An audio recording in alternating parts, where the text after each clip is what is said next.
bicara si Google for Education untuk pembelajaran jarak jauh, mungkin orang-orang langsung berpikir bahwa pakai aja Google Classroom.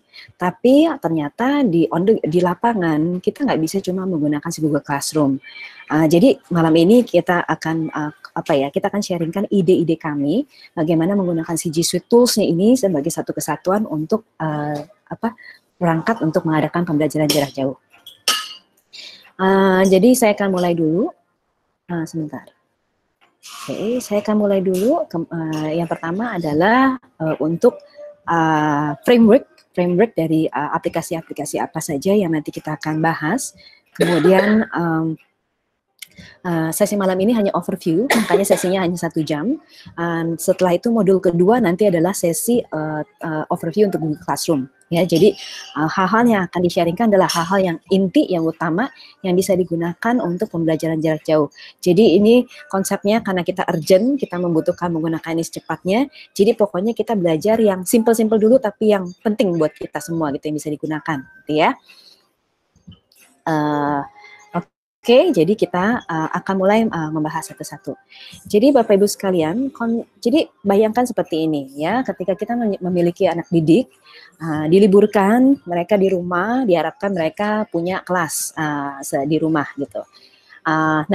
Jadi apa yang terjadi? Yang kami bayangkan adalah anak-anak bangun dan ketika dia sudah siap-siap, ceritanya mau sekolah, misalnya pukul 7 mulai bersekolah, yang mereka pertama kali buka adalah yang kita sebut sebagai Google Calendar. Ya, Google Calendar itu seperti apa sih?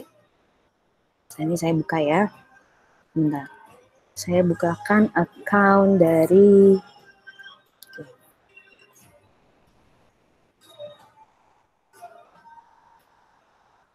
sebentar. Saya bukakan Google Calendar. Okay. Google Calendar ini seperti ini, ya. Jadi dia adalah penjadwalan secara online yang bisa kita gunakan untuk melakukan penjadwalan kelas online, ya. Jadi kalau Bapak Ibu lihat di sini Google Calendar yang kita bayangkan ketika anak-anak pertama kali pagi-pagi buka itu adalah seperti ini, sudah ada jadwal dari kelas per kelasnya, ya. Yang membuat jadwal kelas per kelasnya siapa? Gurunya masing-masing, ya. Jadi nanti kita akan bicarakan secara general dulu apps-nya apa saja. Nanti kita akan bahas per apps-nya setelah sesi ini, ya. Terus kemudian next. Kemudian di dalam si Google Calendar-nya, bayangkan misalnya ini satu Google Calendar, kemudian dia membuka eventnya, dan di dalam eventnya itu ada link untuk Hangouts Meet. Jadi dia klik Hangouts Meet-nya seperti apa yang kita lakukan malam ini, dia bisa interaksi dulu sama gurunya. Mungkin kalau kita khawatir tentang kuota data, mungkin dia cuma bertemu sama gurunya 15 menit saja dari sebuah pertemuan kelas itu. Sisanya ngapain? Sisanya pakai Google Classroom, ya.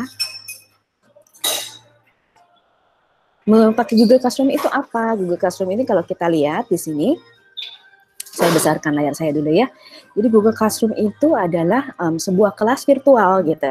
Dan di dalam Google Classroom apa yang bisa kita lakukan? Satu, kita bisa membagikan berbagai macam materi dan tugas. Terus yang kedua, kita bisa melakukan diskusi online, ya. Jadi kalau tadi konsepnya, dia pertama kali Google Meet dulu, ketemu dengan gurunya, ngomong dulu, interaksi dulu, 15 menit gurunya menjelaskan. Setelah itu gurunya bilang, oke, kita sudah cukup pertemuannya, tapi habis saya akan memberikan tugas lewat Google Classroom. Jadi kita matikan Google Meet-nya dan mari kita masuk ke Google Classroom kita. Nah, ketika si anak-anak membuka Google Classroom-nya, dia bertemu lagi dengan gurunya tapi secara virtual gitu. Gurunya membagikan materi, mungkin juga menaruh pertanyaan, studentnya juga reply dari situ, jadi bisa lakukan diskusi online, bisa juga membagikan kuis dari si Google Classroom-nya. Si Google Classroom ini menjadi sebuah tools untuk menjembatani antara aplikasi-aplikasi yang kita bisa gunakan di bawah Google Suite, diintegrasikan lewat si Google Classroom-nya ini supaya kita bisa pakai seamlessly gitu ya, apalagi sebagai pendidik. Kemudian next, setelah si Google Classroom, tadi kan saya bilang ya, pertama kali yang dibuka adalah si Google Calendar-nya. Sebentar. Steven, Jacinta, itu kalau dari tadi ada yang minta masuk, tapi mereka bisa masuk sendiri kan ya? Kalian bisa approve nggak? Bisa. Bisa ya? Oke. Saya cuma mau make sure aja. Oke. Jadi yang tadi saya katakan adalah Google Calendar yang di awal. Google Calendar itu seperti apa? Seperti ini, Bapak Ibu sekalian lihat ya. Jadi di sini dia ada dibuatkan eventnya dari jam ke jam itu sudah rapat sekali. Jadi saya bayangkan ketika anak pertama kali membuka Google Calendarnya untuk melakukan kelas online adalah seperti itu. Jadi dia jam per jam sudah jelas dia mau kelas apa, dan di dalam setiap kelasnya itu juga sudah ada link hangout-nya di mana dia bisa bertemu guru, dan sudah disiapkan juga Google Classroom-nya. Jadi dia setelah bertemu online bisa langsung masuk ke Google Classroom-nya dan tadi melakukan pertemuan virtual. Tapi harus diawali dulu dengan si Google Calendar. Jadi apa yang bisa dilakukan di Google Calendar? Satu, bisa membuat acara online. Yang kedua, bisa bikin appointment slot. Seperti tadi bikin event maksudnya lah ya. Dan gurunya itu harus membuat si eventnya itu dan menginvite anak-anak di kelasnya. Kemudian ini Hangouts Meet. Jadi tadi selain Google Classroom, terus kemudian kalender. Nah, ini adalah Hangouts Meet. Apa yang kita lakukan sekarang adalah melakukan interaksi jarak jauh.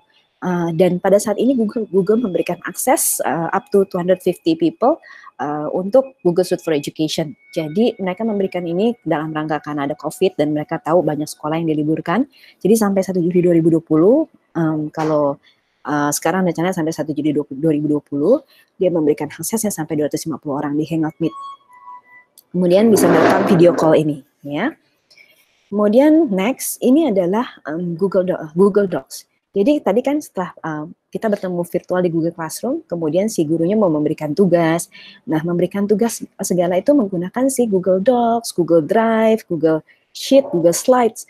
Di mana semuanya bisa ditugaskan langsung dari si Google Classroom-nya, dan si anak-anak bisa membuka langsung, mengerjakan, submit, gurunya bisa langsung grading, semua hanya melalui Google Classroom.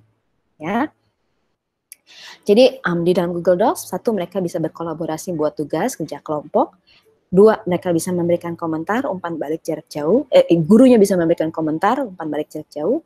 Kemudian ketiga, si anak-anak itu juga bisa membagikan pekerjaannya, si gurunya juga bisa membagikan hasil penugasan itu. Next, Bapak Ibu lihat yang ungu ini adalah Google Form. Biasanya digunakan untuk quiz. Jadi di dalam Google Classroom itu sendiri, directly kita juga bisa memasukkan si Google Form ini sebagai quiz. Di situ juga kita bisa menetapkan penilaian seperti apa yang kita mau, bisa juga menetapkan rubrik, dan kemudian bisa membuat soal-soal si kuis dari situ. Dan anak-anak juga bisa langsung membuka, menjawab dari situ, dan mensubmit dari Google Classroom-nya. Ya. Kemudian, oke, jadi itu intinya dari aplikasi-aplikasi yang yang paling utama digunakan di dalam konsep pembelajaran jarak jauh Google Suite. Ini sudah kami adopsi sesuaikan dengan kondisi di Indonesia, dan ini yang yang kami rasa paling kontekstual gitu. Kalau di konsep di Amerikanya, dari Google-nya itu lebih banyak lagi nih gunakan. Tapi ini yang kita perlukan saat ini dengan urgensi, dengan kondisi di Indonesia. Mungkin kalau dari saya segitu dulu. Stephen mau menambahkan? Cukup sampai situ dulu. Cukup sampai situ ya. Oke. Untuk overview ya. Iya, untuk overview. Nah, sekarang kalau gitu kita langsung buka aja ya, tanya jawab ya, bagaimana? Jadi kalau dari tanya jawab nanti kita bisa jawab, atau mungkin kalau ditanya bagaimana caranya ntar kita kasih lihat. Silakan Bapak Ibu kalau ada yang mau berbicara, boleh di unmute dan boleh berbicara.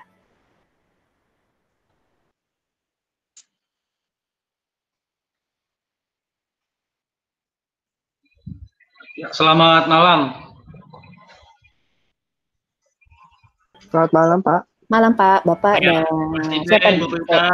Dari GG Sulawesi Barat. Salam kenal. Oh, salam kenal, Pak. Ya, jadi ini sudah ngikutin baik. Ada beberapa hal yang ingin saya tanyakan. Yang pertama adalah report dari peserta didiknya ini. Utamanya, yang pertama kan di aplikasi yang terbaru sudah dilengkapi dengan presensi.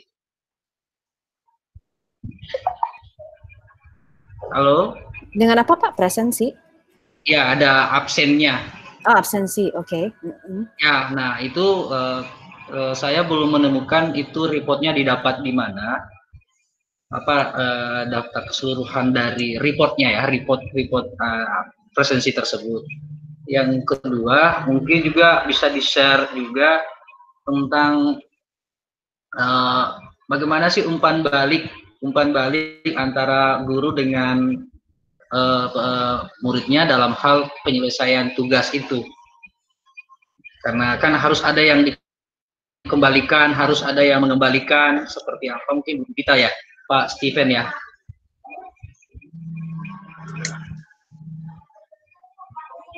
Baik Pak, terima kasih banyak atas pertanyaannya. Saya mungkin minta tolong Steven ya, Steven yang paling jago nih. Mungkin Steven bisa demo Steven sekalian. Oke, Pak, sorry dengan Pak Fikri ya. Pak Mihram. Pak Mihran, iya. Saya akan coba jawab Pak dengan langsung demo. Untuk absensi memang ada berbagai macam cara. Jadi untuk absensi di Google Classroom dan di aplikasi G Suite. Nanti setelah ini saya akan kasih share linknya untuk Bapak. Saya akan share screen ya Pak, terlebih dahulu ke Bapak. Untuk misalnya kasih feedback dan semuanya itu tadi. Bapak Ibu semua kalau yang udah ada Google Classroom mungkin bisa dibuka dulu Google Classroom-nya. Biar saya bisa kasih contoh dulu seperti apa Google Classroom-nya. Memang nanti kita akan bahas lebih detail Pak tentang Google Classroom-nya. Cuma ini kita akan bahas pertanyaan Bapak ya, khusus tentang bagaimana kita bisa memberikan feedback ke siswa kita. Sebentar ya. Jadi untuk memberikan feedback, yang pertama memang setiap penugasan, contohnya seperti ini Pak, sudah lihat di layar ya. Kita sebagai guru bisa memberikan feedback dengan mudahnya. Ada berbagai macam cara, di Google itu selalu ada berbagai macam cara. Jadi ketika kita membuka penugasan Pak, langkah pertama yang pastikan untuk update di Classroom ini Bapak mengupload tugasnya di Classwork, betul ya Pak ya? Setiap tugas-tugasnya ada di Classwork, itu nomor satu yang pertama. Ya, betul. Nah yang kedua, kalau sudah untuk feedback, bagaimana cara memberikan feedback? Saya memberikannya dengan cepat aja Pak. Jadi di sini misalnya contoh ada tugas membuat laporan Pak ya, seperti itu. Misalnya dalam bentuk Google Docs, dalam bentuk Google Slide atau apapun. Cara pertama yang Bapak lakukan adalah ketika Bapak melampirkan penugasan, saya selalu rekomendasi sama teman-teman ketika kita rekomendasi penugasan supaya bisa satu ekosistem, gunakan satu platform Google. Ya, ini contoh penugasannya Pak. Jadi misalnya Bapak pakai Google Docs, saya yakin Bapak udah pakai Google Docs ya. Nah, ini contohnya Pak. Satu hal yang pertama yang saya mau kasih adalah ketika Bapak bikin penugasan, pastikan kalau memang ini penugasan individu, setiap kita, misalnya ini memang dibuat untuk Steven ya, tugasnya adalah milik Steven, pastinya kita bisa kasih komen di sininya Pak. Inilah cara pertama untuk memberikan feedback. Cara kedua, Bapak bisa klik view assignment. Bapak bisa kasih misalnya, sebentar ini saya sebagai siswa nih. Saya harus carinya sebagai guru. Ya, misalnya seperti ini Pak. Bentar ya. Kita buka dulu kelasnya. Oke, jadi cara keduanya Bapak misalnya ada tugas seperti ini ya Pak. Kita cari tugas dulu. Setiap kita kan kita bisa memberikan kayak kita sebut sebagai komentar ya Pak ya di dalam ininya. Jadi di dalam Classwork-nya itu kita klik view assignment, nanti kita bisa kasih komentar Pak di setiap kolom penilaiannya seperti itu. Mungkin sampai sini dulu ada pertanyaan Pak untuk bagaimana memberikan feedback di Classroom. Berarti bisa 2 langkah ya Pak Steven ya. Oke, makasih. Betul. Jadi tergantung memang caranya Bapak kalau untuk memberikan feedback ya dalam dokumennya langsung atau dalam Classroom-nya. Itu yang pertama. Untuk attendance list Pak, sampai saat ini masih banyak saya sih rekomendasi ada banyak cara Pak. Bapak boleh search di Google. Salah satunya ada berbagai macam cara. Yang pertama dari Google Form, Google Sheets, biasanya 2 hal itu. Bagaimana kita bisa bikin absensi Pak. Betul ya, itu yang Bapak mau ya? Iya betul. Jadi untuk sementara di dalam aplikasi sudah ada presensi, ya, semacam presensinya ya kalau nggak salah ya Pak Steven. Aplikasi apa nih Pak? Dalam aplikasi Classroom-nya, saya aktifkan dulu kameranya ya. Boleh. Silakan Pak, boleh sharing best practice-nya. Banyak cara-caranya soalnya, bisa lebih dari satu. Apa layar saya kelihatan ya? Coba saya stop sharing dulu ya, silakan. Nah, oke. Boleh, Bapak bisa tolong sharing screen-nya Pak? Nah, ini ada di aplikasinya kan, kelihatan nggak ya? Aduh kabur ya. agak susah ya. Nah, Di bagian di bagian peserta didik ini, ya. Nah, ada di pojok atas ini, ada di pojok atas. Nah, di sini pada saat saya start, nah, yang absen ada pilihan absen, yang recall ada pilihan recall. Tapi kalau yang hadir, berarti tinggal saya next saja, next ini. Nah, pakai handphone ya Pak itu ya? Ya, ini pakai handphone. Kalau pakai laptop Pak? Kalau dipakai laptop jarang sih ya. Bentar, aku belum lihat ya, posisinya. Nggak apa-apa. Ya, nanti ini yang saya tanyakan, ini kan setiap pertemuan saya ngabsen gitu kan ya. Saya ngabsen begini. Nah, saya ngabsen gini. Nah, reportnya ini saya belum ketemu. Ini dia di mana di total keseluruhan pertemuan itu, Pak Stephen. Oke. Oke, ya, makasih. Thank you Pak. Saya kebetulan jarang untuk pakai classroomnya di handphone, tapi saya coba cek ya. Thank you loh Pak buat masukannya, ini jadi sangat membantu sekali buat guru-guru yang attendance list daftar hadir ya Pak ya, untuk buat kita hadir. Ya, benar, untuk daftar hadir ya. Thank you. Oke, nah teman-teman kalau mau coba, teman-teman boleh buka Google Classroom di handphone. Nah tadi bisa sharingkan best practice-nya Pak Iwan tuh, Pak Mihram ya, Pak Mihram. Ya, silahkan nanti bisa dicoba. Tapi dari handphone tampilannya, saya nggak bisa share dari sini tampilannya. Ya. Oke, mungkin itu dulu. Kembali ke Pepita lagi ya. Oke, baik. Ada pertanyaan lagi? Tadi untuk masih dalam rangka overview ya. Jadi ada pertanyaan lagi?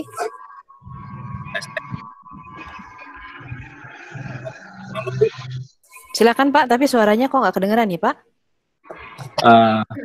Ya. Ya Pak, silakan. Saya mau tanya ya, ini kan misalnya kalau menu on mic-nya itu kan kita aktifkan sendiri ya. Kalau seandainya sebagai pengajar, dia apakah ada hak privilege untuk menonaktifkan mic-nya anak-anak gitu? Kita bisa memute Pak sebagai host ya. Kalau host itu kita bisa memute mematikan mic orang lain. Tapi mungkin yang paling baik adalah seperti tadi yang saya lakukan. Kita harus kenalkan ke anak-anak kita, educate anak-anak kita tentang tata tertibnya. Itu yang lebih penting supaya untuk long termnya dia tahu tata tertib kalau kita melakukan video call gitu. Nah, jadi kalau tadi saya share screen tadi ya sebentar yang saya tadi tuliskan tata tertibnya seperti ini Pak. Jadi tata tertib sebentar. Ya, nah jadi tata tertibnya yang mudah-mudah aja. Jadi jika tidak berbicara, mohon mic-nya di mute. Terus tombol mute ada di bawah. Diajarin dulu bagaimana memute-nya. Kalau mau bicara nanti silakan unmute. Kemudian kasih tahu tata tertibnya. Ibunya atau gurunya akan presentasi dulu, akan mengajar dulu. Nanti setelah selesai baru diberikan kesempatan untuk Q&A. Dan terus kemudian kalau misalnya ada aturan lain silakan. Tapi maksud saya yang paling penting adalah mengajarkan mereka sebetulnya the best practices, the good habit gitu. Dan kita sebagai guru bisa saja melakukan. Cuman kan kalau misalnya kita lakukan terus-terusan juga kan capek juga Pak. Bayangin kalau punya 20 anak di kelas, satu-satu kita mesti mute gitu kan, lumayan juga gitu. Justru itu. Ya, jadi diajarkan tata tertibnya Pak dan mungkin diingatkan terus gitu. Oke. Tapi menunya itu ada Bu ya, seandainya kita mau privilege untuk anak yang masih aktif, kedengaran yang lain kita mute kan memungkinkan ya? Memungkinkan Pak. Itu Bapak kalau sebagai host nanti di setiap foto orangnya itu kita bisa mengklik gambar mic di foto orang itu. Oh oke. Terima kasih Bu. Ya. Terima kasih Pak Johannes.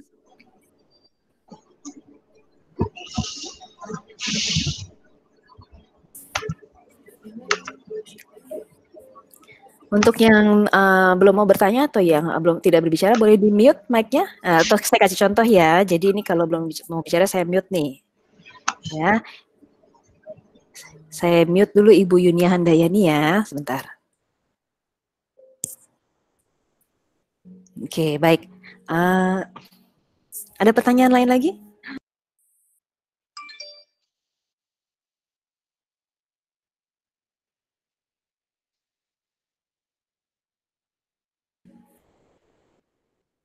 Oke, kalau tidak ada pertanyaan, mungkin saya kasih lihat dulu tadi yang saya bilang, bayangan kami adalah ketika anak-anak pertama kali dia membuka G Suite-nya pagi-pagi, yang dia buka adalah si Google Calendar-nya. Ya, jadi saya kasih lihat dulu nih. Sebentar ya.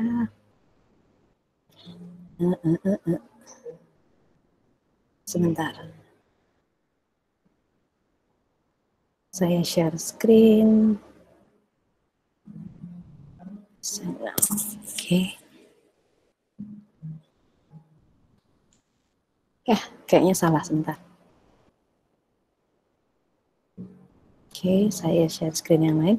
Jadi ini adalah sebuah kalender yang saya buat untuk memperagakan tadi. Jadi kalendernya belum sempurna karena dibuat dengan waktu yang terbatas ya. Kita semua melakukan ini kan karena emergency gitu ya. Nah, jadi bayangkan ketika anak pagi-pagi dia yang dia buka adalah si Google Kalendernya dengan akun dari sekolah, akun G Suite for Education dari sekolahnya. Jadi yang mereka lihat adalah si kalendernya sudah ada penjadwalan kelas per kelas secara rapi. Jadi yang mereka lakukan adalah mereka lihat si jadwalnya, kemudian mereka klik eventnya, misalnya yang di pagi, event yang pertama yang pukul 7 misalnya, dan mereka bisa klik si Join Hangout Meet-nya, yang seperti tadi saya sudah paparkan. Join Hangout Meet-nya, kemudian ngomong dulu dengan gurunya mungkin 15-20 menit, kalau kita punya concern dengan kuota data, jadi mungkin Hangout Meet-nya sebentar saja, kemudian diteruskan dengan si Google Classroom-nya.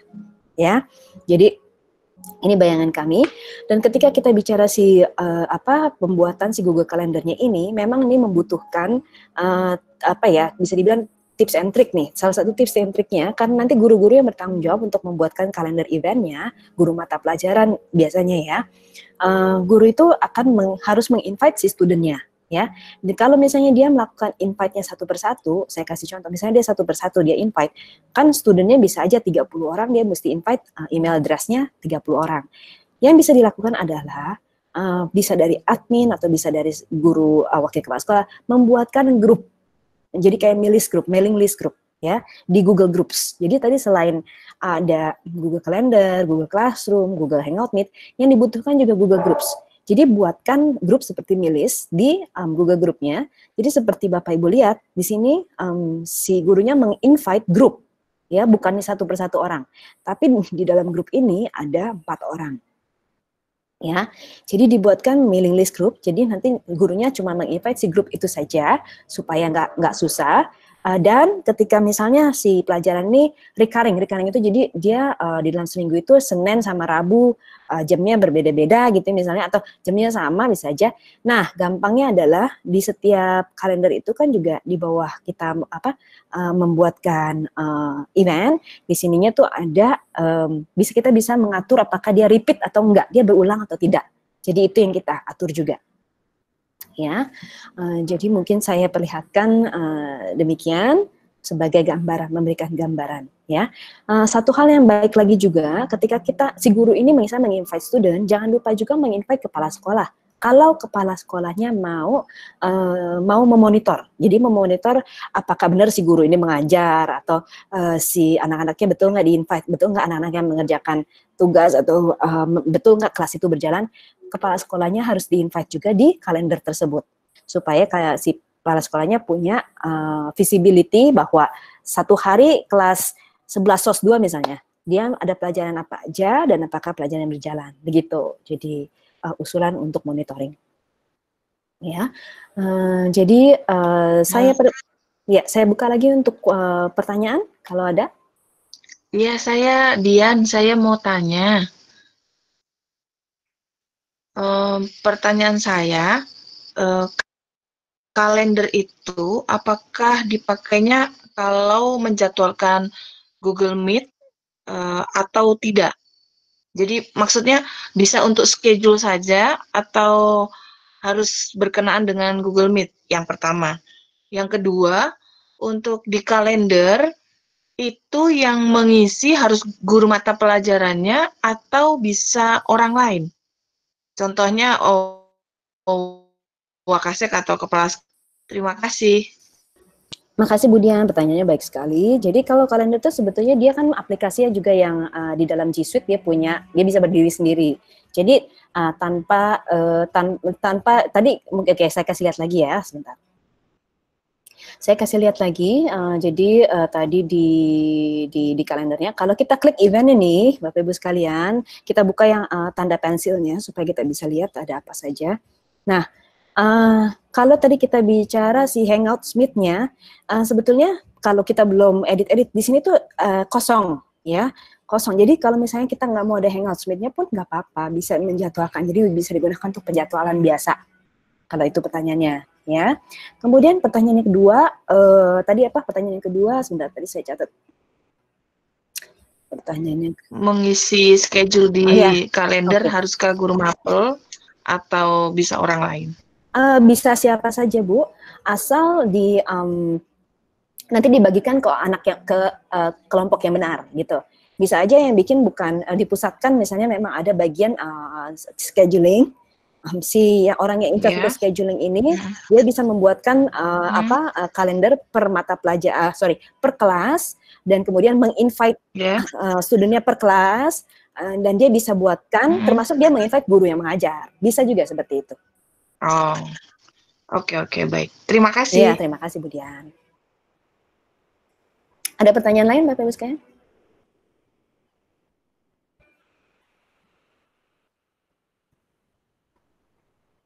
Atau mungkin ada yang mau menambahkan teman-teman yang lain? Iya Bu, silakan. Saya mau nanya dong. Ya, tadi kan katanya kalau kita bikin itu kan bisa orang lain yang bikinin ya, yang invite murid apa segala macam. Nah, berarti otomatis orang itu bikin pakai akunnya dia dong ya? Kan dia bisa bikin pakai akunnya dia. Nah, jadi kan idealnya kan di sekolah itu akun G Suite-nya kan diberikan kepada semua guru sama semua murid ya kan. Nah, si orang itu misalnya guru juga tapi dia wakil kepala sekolah. Dia punya akun wakil kepala sekolah, maksudnya nama dia sebagai wakil kepala sekolah, dia membuat kalender pakai nama dia, tapi memang dia membuatkan judul eventnya itu adalah tadi agama, misalnya judul eventnya itu adalah si nama mata pelajarannya agama 11 sos 2, dan kemudian dia menginvite studentnya sesuai dengan kelas itu gitu. Jadi dia yang melakukan administrasinya, ya bisa saja seperti itu. Oh, jadi pada prinsipnya kalau Google Classroom ini sekarang memang tetap nyambung ke sekolah ya Bu ya, kita nggak bisa bikin sendiri-sendiri ya? Maksudnya di akun Gmail pribadi? Iya, misalnya ada guru nih, kepala sekolahnya kurang responsif terhadap teknologi, tapi dia kepengen banget gitu loh untuk make-make hal seperti ini. Berarti dia nggak bisa bikin Google Classroom pakai akunnya dia sendiri ya? Misalnya kayak Ibu Meki gitu ya? Misal, enggak sih, dipakai sih Bu, tapi bukan Google. Microsoft. Misalnya ada guru kepengen sendiri gitu, make gitu. Berarti nggak bisa ya Bu ya? Harus sekolah duluan ya? Kalau gurunya pakai, dia bisa pakai account Gmail pribadinya, tapi itu tidak di bawah G Suite for Education, Bu. Jadi itu ada privacy policy-nya beda, dan kemudian kapasitasnya beda. Dia pakai Gmail pribadi.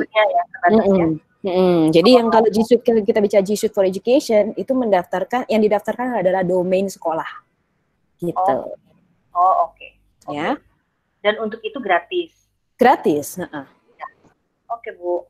Ya, makasih. Ya, silakan. Ada yang mau tanya lagi? Ini ada siapa? Ada di chat. Ada yang mau bertanya? Di chat juga boleh, Bapak Ibu sekalian. Kalau memang koneksinya kurang begitu baik, boleh di chat juga. Halo, Bu Pepita. Ya, Bu Irma, silakan. Ya, Bu Pepita ini meneruskan pertanyaan dari teman. Katanya dia coba daftar ke G Suite tapi diarahkan ke yang berbayar gitu, Bu Pepita. Apa dia salah ngeklik atau bagaimana? Tadi ada pertanyaan teman. Bukan dia salah mengklik, Bu. Memang ketika dia pertama kali sign up, bagus dia udah sign up ya, Bu. Berarti sudah tahu. Tapi memang dia akan secara by default, dia akan mendaftarkan diri ke G Suite namanya, Google Suite. Bukan yang G Suite for Education.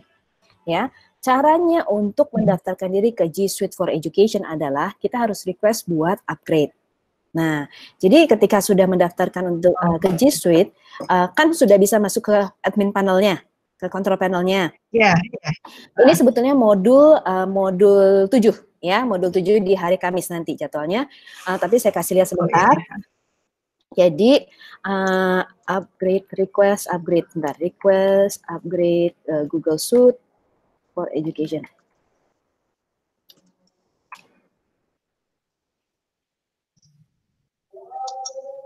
Oke. Nah, jadi kalau kita mau request buat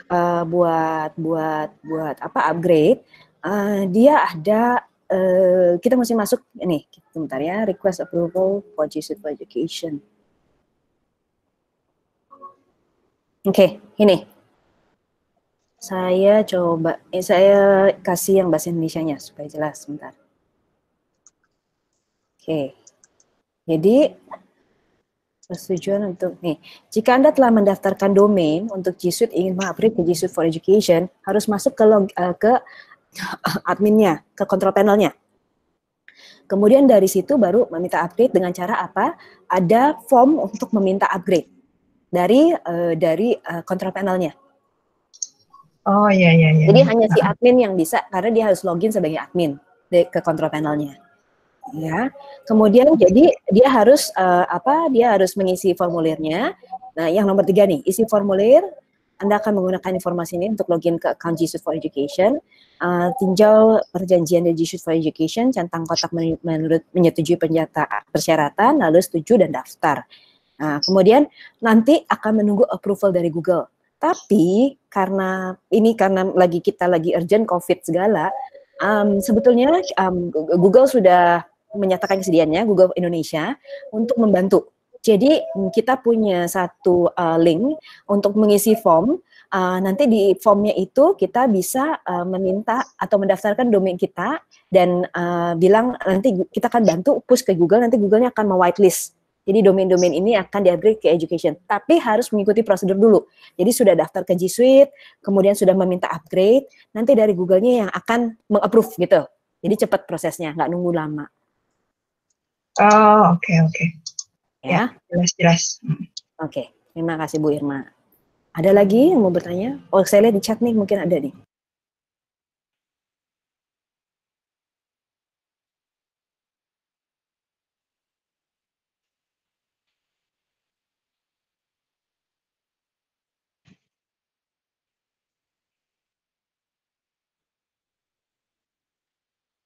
Oke, saya barusan baca di chat, tidak ada pertanyaan, cuma mungkin pernyataan bahwa kalau misalnya tadi datangnya telat, don't worry, karena sesi ini di-record, jadi akan nanti kami taruh di kanal YouTube kami, di Revo Indonesia, dan bisa ditonton lagi dari awal, ya, jadi don't worry. Nanti di akhir juga akan saya, mungkin ini aja sekalian ya, jadi saya sharingkan link-linknya yang untuk mengisi feedback dan juga untuk mendaftarkan G Suite yang tadi mendaftarkan domainnya sebagai informasi kalau memang Bapak Ibu cuma mau ikut sesi pertama ini ya. Dalam mungkin sekitar 10 menit lagi saya sharing si link-linknya ini ya. Ada lagi yang mau bertanya Bapak Ibu sekalian? Di chat itu Pep ada yang nanya tentang Classroom.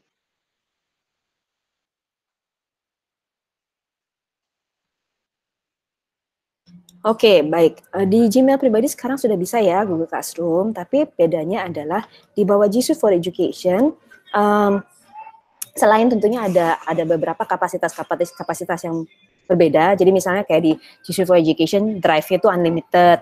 Kemudian si Hangout Suite-nya itu bisa sampai 250 orang pada saat ini. Normalnya saja 150, sudah jauh lebih besar daripada yang Gmail pribadi. Terus kemudian pada saat ini juga kita bisa recopying. Kemudian paling penting adalah perbedaan dari privacy policy-nya. Ya, jadi kalau kita tadi saya udah terangkan sedikit, kalau kita mau menggunakan G Suite for Education, yang harus didaftarkan adalah domain sekolah. Tidak bisa nama pribadi, tidak bisa domain pribadi, harus domain sekolah, ya. Jadi karena dia adalah sekolahan dan di bawahnya adalah anak-anak, maka Google itu secara global dia memiliki policy perlindungan pada anak-anak. Kalau dibaca privacy policy-nya itu jelas sekali. Dia ada family protection sama ada child protection. Saya lupa kalau saya FERPA sama COPPA. Yang itu sebetulnya melindungi anak-anak gitu. Jadi datanya anak-anak tidak dipakai untuk beriklan. Jadi kalau Bapak Ibu bingung membedakannya, jadi G Suite for Education itu memang sudah di-set supaya dia aman buat anak-anak kita. Mungkin lebih mudahnya seperti itu. Sedangkan Gmail pribadi itu komersial, jadi nggak ada sebetulnya ya tidak ada perlindungan anak-anak begitu.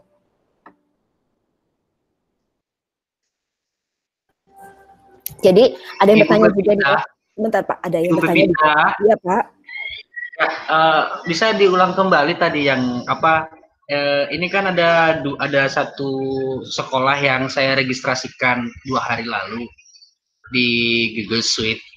Nah, tapi kondisinya nggak kayak yang lalu langsung berlangganan begitu, tapi trial 14 hari. Nah, tadi saya sepintas mendengarkan apa pengajuan kemana gitu, Mbak. Baik Pak, jadi saya perlihatkan ya di layar ini sudah ada. Jadi begitu kita mendaftarkan G Suite, dia secara by default dia akan mengarahkan ke G Suite yang berbayar. Kita harus within 14 days dalam 14 hari itu kita harus mengajukan upgrade ke versi edukasi. Caranya gimana? Ini saya kasih lihat di layar ya, bisa dibaca ya Pak ya.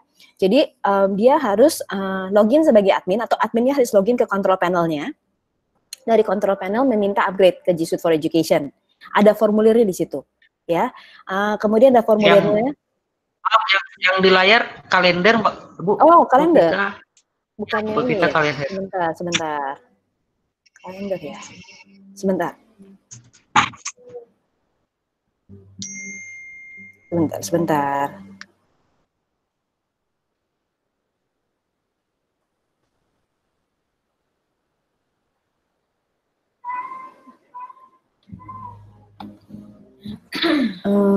Oke, ya.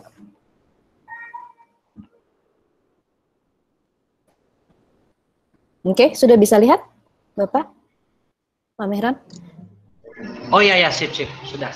Oke, linknya ini boleh nanti saya kasih di chat nih. Jadi Bapak Ibu sekalian bisa lihat sendiri, saya langsung taruh di chat ya. Sorry. Ya, jadi intinya dia harus daftar ke G Suite-nya, memang itu harus. Tapi dalam 14 hari dia harus request upgrade ke education. Caranya gimana? Dia sebagai admin harus login ke control panelnya. Jadi harus request update-nya itu dari control panel. Ya, dari control panel dia request nanti ada dari admin.google.com gitu ya, Bu Pepita ya. Betul. Oh ya, siap. Dia request buat upgrade dan kemudian isi formulir, ada sebuah formulir harus diisi. Setelah formulir itu submit lagi. Menunggu persetujuan dari Google, begitu.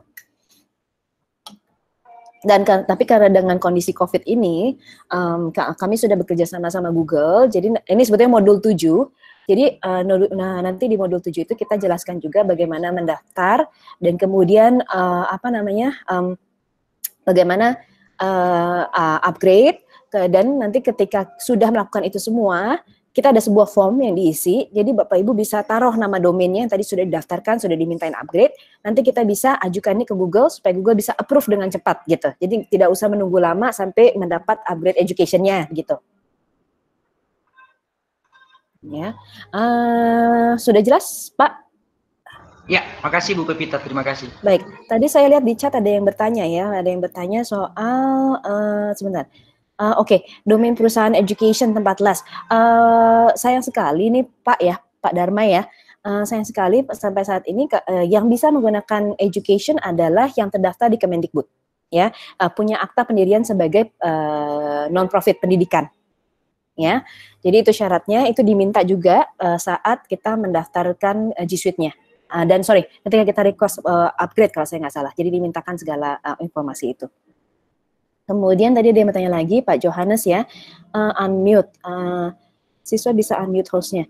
Nyambut tentang unmute, ini siswa bisa unmute host-nya. Setahu saya, kalau bukan host-nya, Steven, kalau bukan host-nya, dia bisa unmute si host-nya nggak, Steven? Prinsipnya sih ini kolaborasi ya.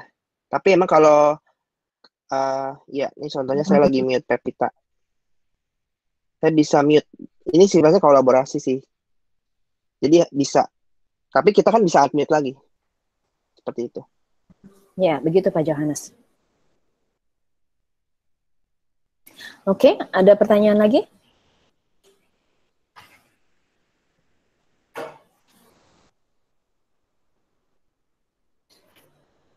Oke, kalau tidak ada pertanyaan, tunggu sebentar. Ada pertanyaan lagi nggak di chat? Oke. Kalau tidak ada pertanyaan lagi, mungkin yang saya sekalian perlihatkan tadi yang saya bilang ya, ada link yang bisa diisi kalau. Malam Bu Pepita, Oh boleh ya, malam tanya? Bu. Silakan Bu. Iya, saya dengan Bu Andri dari Depok juga dengan Bu Irma. Saya kemarin sempat baca kalau G Suite sekarang sudah bisa offline. Itu caranya gimana ya? Baik Bu. Ini yang saya mengajarkan, jadi yang gampangnya dulu ya Bu ya. Jadi kalau kita bicara G Suite online itu, yang satu yang pasti Ibu harus punya adalah Chrome browsernya. Ya, jadi Ibu harus download Chrome browser di laptop Bapak Ibu sekalian. Kemudian buka Drive, Google Drive dari si Chrome browser tersebut. Ya, jadi mungkin saya langsung kasih lihat aja ya. Sebentar.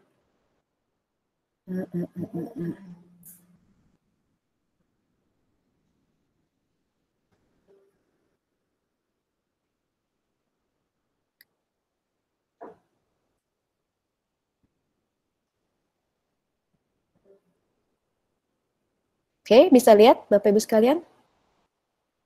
Oke, jadi ini adalah Google Calendar. Ini tadi saya bilang Drive ya, jadi saya buka Drive-nya, atau bisa langsung dari kalender di sini ya. Mana ketutup. Oke, saya buka Drive-nya, bisa lihat Bapak Ibu sekalian Drive-nya? Bisa lihat ya? Saya buka yang Iya, bisa Bu. Oke. Oh iya, bisa. Oke, dan dari Drive ini kita bisa set untuk offline. Bapak Ibu sekalian lihat ada gerigi di sini, lingkaran gerigi, ya. Itu diklik, kemudian kita masuk ke setting. Kok saya nggak bisa lihat ya Bu? Nggak bisa lihat. Kelihatannya apa Bu di layar Bu? Wajah Ibu. Apa Bu? Tunggu. Wajah Ibu. Wajah saya. Oh, saya mesti. Coba sekali lagi. Coba ya, saya matiin dulu. Oke, sebentar.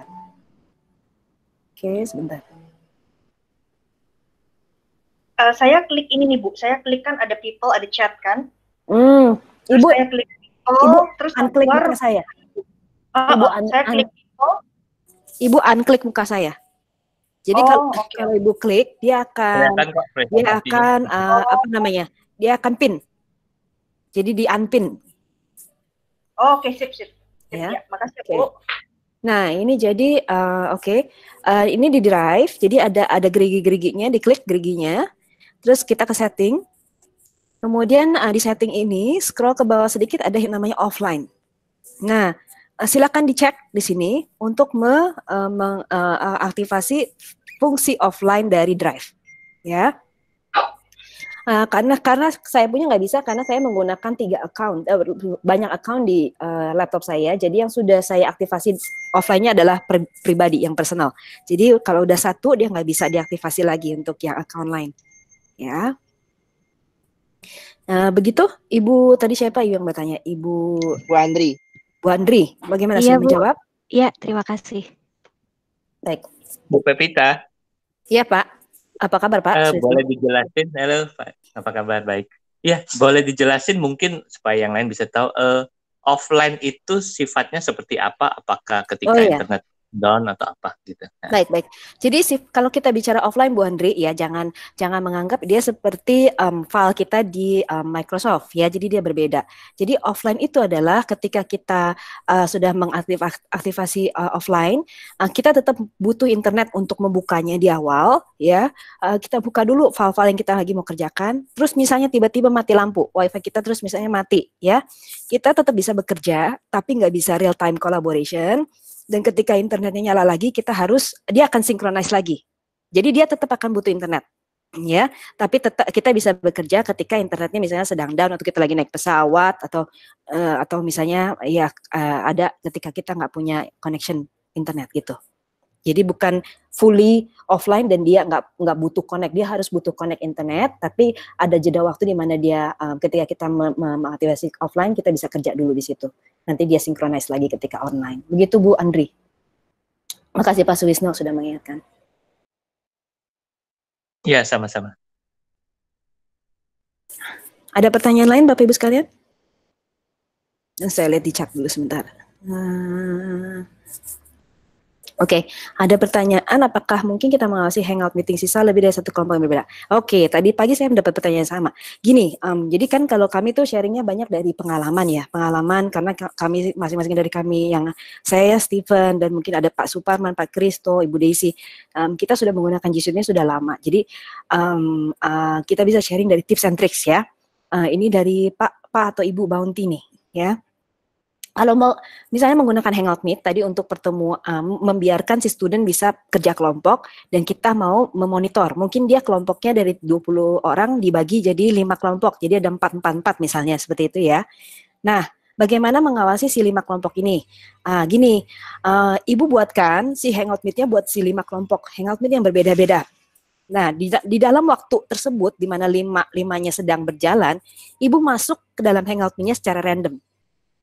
Ya, jadi mereka mengharapkan Ibu ada, tapi Ibu memang udah bilang, Ibu akan cek ya, tapi Ibu tidak akan ada di situ dari awal sampai akhir, tapi Ibu akan cek. Nah, jadi mungkin bisa digunakan metodologinya seperti itu, jadi random diceknya, ya, gantian nanti Ibu masuk dari satu hangout ke hangout lainnya. Itu satu. Yang kedua, bisa juga dengan pakai Google Docs. Jadi meetingnya nggak lewat Hangout Meet, tapi lewat Google Docs. Kalau Google Docs, misalnya tadi ada 5 kelompok, Ibu bisa punya 5 Google Docs yang bersamaan dibuka, mereka di-sharingkan ke grupnya masing-masing, Ibu bisa lihat mereka bekerja pada saat yang sama-sama. Gitu. Jadi itu mungkin salah satu solusinya untuk mengawasi kerja kelompok ini berjalan. Gitu ya. Ibu Bapak Bounty, apakah menjawab?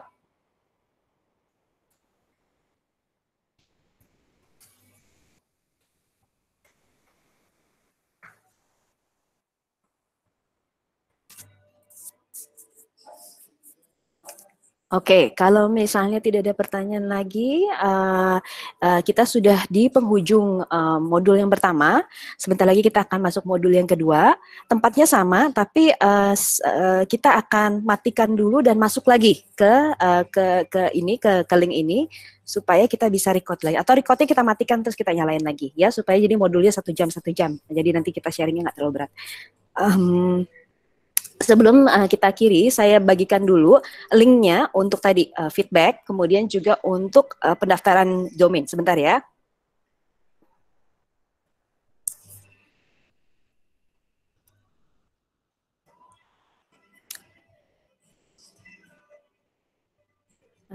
Oke.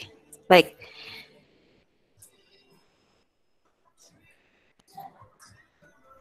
Baik, Bapak Ibu sekalian, ini link untuk feedback. Namanya kita pakai bit.ly/mengudara bersama Revo. Ini Bapak Ibu bisa screenshot dulu nih, ya, di screenshot dari laptop atau dari handphone, silakan. Jadi setelah session ini boleh diisi, ya. Kalau misalnya Bapak Ibu mau mengikuti session berikutnya, boleh nanti isi. Setelah ini juga boleh, no problem, ya. Terus kemudian ini juga sekalian di screenshot Bapak Ibu. Ini sebetulnya kita akan share di modul 7.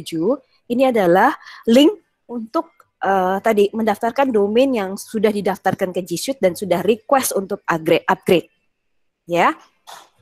Jadi bisa di screenshot. Saya kasih lihat lagi yang pertama untuk feedback. Karena ini khusus.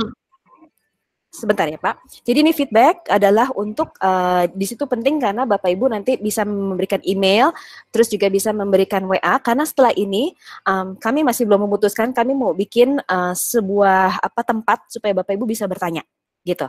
Bisa dari kemungkinan besar tidak dari WA group karena berat, tapi kita belum decide nih seperti apa. Kemungkinan besar dari grup bisa di Google Classroom atau di mana.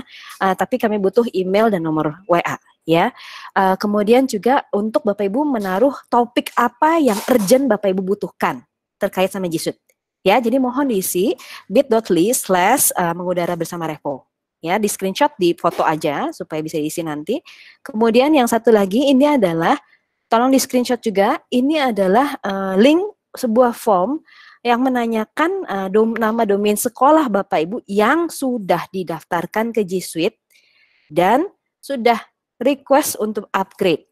Kalau belum, di situ di form itu ada caranya untuk request buat upgrade. Nanti kalau sudah diisi lagi, gitu ya. Screenshot dulu. Sesi saya sudah berakhir. Saya akan matikan dulu recordnya, kemudian kita akan mulai sesi berikutnya, nanti Bapak Steven yang akan memimpin sesi berikutnya untuk Google Classroom ya. Terima kasih yang memang mau mengikuti sesi pertama saja dan mau sudah, terima kasih sekali sudah menghadiri sesi malam ini. Kita bertemu lagi di sesi berikutnya bersama Revo. Terima kasih, Bu.